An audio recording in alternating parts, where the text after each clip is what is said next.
안녕하세요. 흰수염고래 스포츠입니다. 프리미어리그 10라운드 토트넘이 아스톤빌라와의 중요한 빅매치에서 4대1 대승을 거두면서 9라운드에서의 충격 패배를 벗어날 수 있었습니다. 다음 11라운드가 입스위치전인 만큼 근데 원정 경기죠? 네, 참 산 넘어 산이겠군요. 금요일 유로파리그 튀르키예 원정 경기가 있기 때문에 자칫 무승 입스위치에게도 고전할 수도 있습니다. 장담은 하면 안 된다는 건데, 토트넘, 설마 진짜 도깨비팀 아니죠? 홈에서 왜 이렇게 잘하는 겁니까? 에버턴전 4골, 브레이트포드전 3골, 웨스트햄전 4골, 아스톤빌라전 4골, 홈에서 극강 모드입니다. 4승 1패인데, 시즌 전체로 보면 8경기에서 7승입니다. 프리미어리그 홈경기 최다 득점팀이고요. 거기다 실점했던 경기는 모두 역전승으로 더 재미있는 경기로 바꿔줬습니다. 이번 아스톤빌라전도 역전승이었죠. 토트넘은 역전승도 가장 많이 한 팀입니다. 제발 좀 순조롭게 좀 가자. 토트넘이 아스톤빌라에게 대승을 거뒀고 손흥민이 대승할 수 있도록 중요한 역할을 했는데 현재 가장 큰 이슈는 손흥민 교체가 되었습니다. 손흥민이 교체 지시를 받고 팀을 위해 파이팅을 넣어줬다면 이슈가 될 건 아닌데 손흥민이 교체 사인에 매우 당황스러워하는 모습이 포착되었고 벤치에 앉아서 분노를 표출하기도 했습니다. 그래서 자칫 감독과 캡틴 사이가 틀어질 수도 있고 엔지 감독이 팀의 에이스를 존중하지 않는 결정들로 혼란에 빠뜨릴 수도 있는 상황이 된 거죠. 먼저 엔지 감독은 그러고도 남습니다. 푹 쉰 메디슨이 당연히 선발 출전될 줄 알았는데 선발에서 제외됐고 이 부분은 현지 전문가들도 메디슨이 매우 실망스러워했을 거라고 했습니다.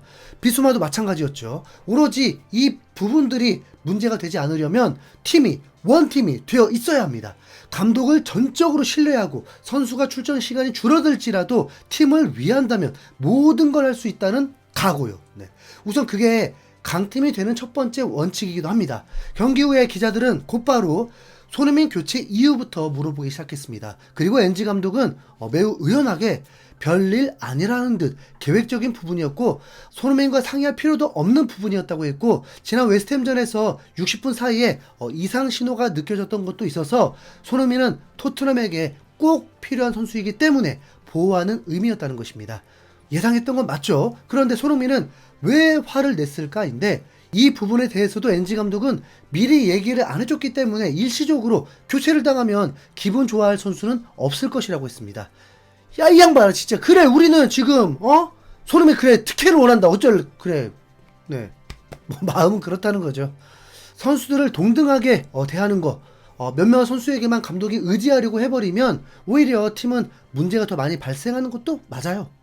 손흥민은 교체 이후에도 벤치에 있었고 역전골, 추가골, 추가골까지 난리법석은 아니지만 득점할 때마다 박수를 보내는 비하인드 영상을 볼 수 있었습니다. 그리고 경기를 마치고도 엔지 감독과도 포옹을 하고 선수들과도 포옹하고 특히 씁쓸한 패배로 돌아간 아스톤빌라 선수들을 위로하는 포옹 장면들이 많았습니다.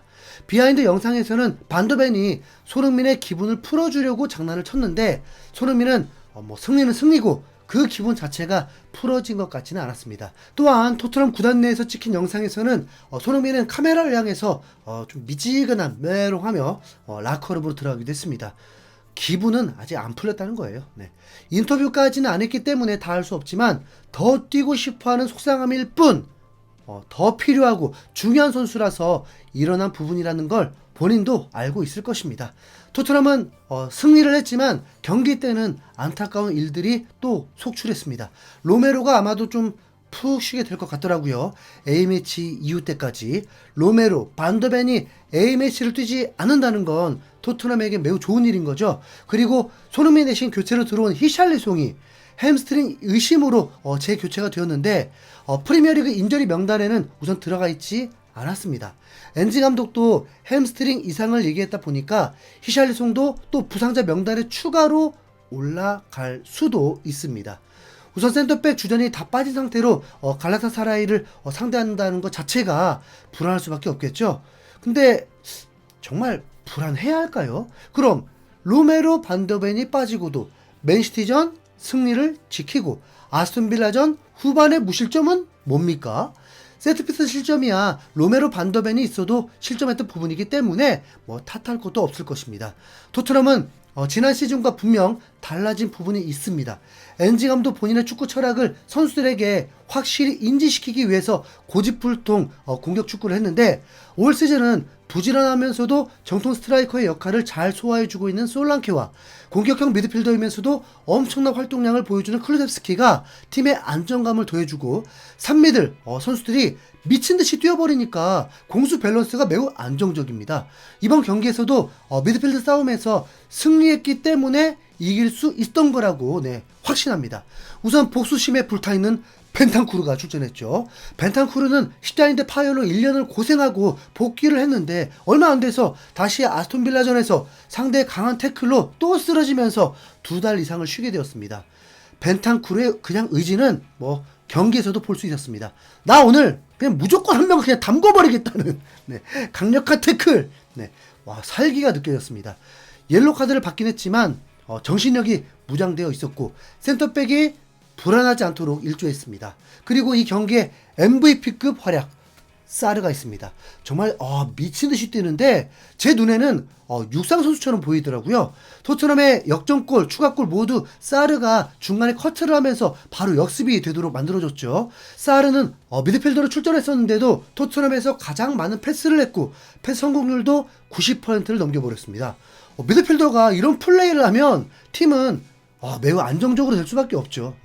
그리고 클루셉스키는 전반적으로는 좀 아쉬움이 있지만 좁은 공간에서 원터치 패스 한 번에 역전골을 어시스트했습니다. 미드필더들이 이렇게 미치게 뛸 줄 알게 되면 어떤 팀이 두렵겠습니까? 메디슨 비수마보다 사르 벤탄쿠르가 더 부지런하고 열심인 건 경기를 보면 그냥 알 수 있습니다. 에메리 감독도 토트넘은 역습 상황에서 매우 강력한 팀이라는 것을 언급하고 패배를 인정했습니다. 아스톤빌라의 맥기는 인터뷰에서 역시나 토트넘을 강팀으로 인정하면서 토트넘 원정으로 온 팀들은 90분 동안 힘든 시간을 버티게 된다고 하면서 공간을 내준 것이 패배의 요인이라고 했고 손흥민의 크로스로 동점이 된 이후에 토트넘이 모멘텀과 속도가 올라가면서 승리할 자격이 있었다고 평가했습니다.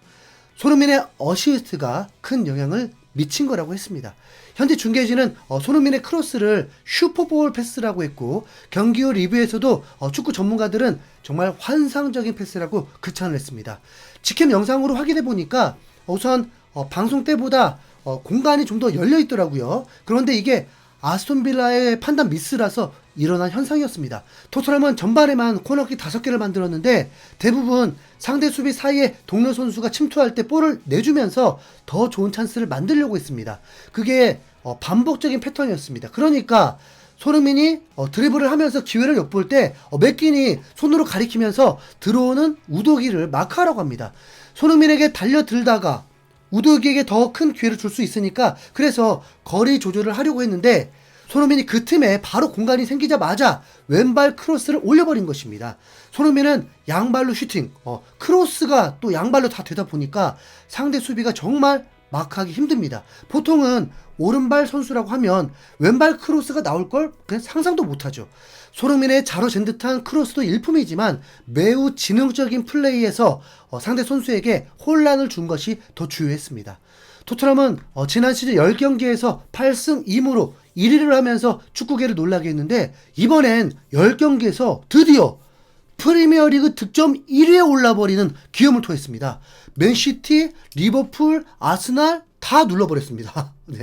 토트넘이 최강팀은 아닐지 몰라도 손흥민이 있는 한 토트넘 무시하지 말라고요. 이상 신수행몰이었습니다. 감사합니다.